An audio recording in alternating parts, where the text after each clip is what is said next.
On page display options, we have also two other elements.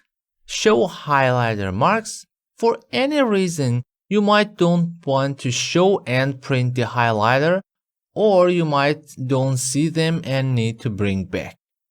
If I select part of my text and choose any highlights, as you see, it is visible on display, and if I go to File, Print, it will print it.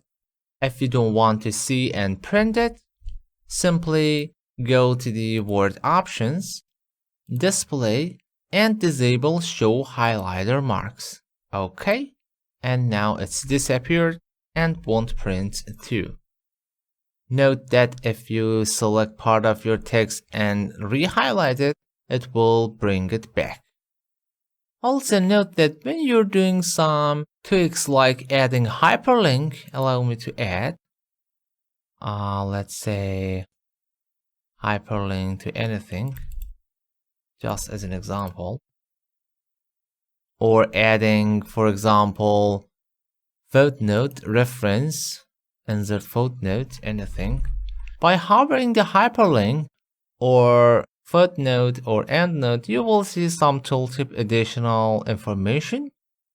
If you don't want to see them, again go to the Word options on Display tab and disable Show Document Tooltips on Hover.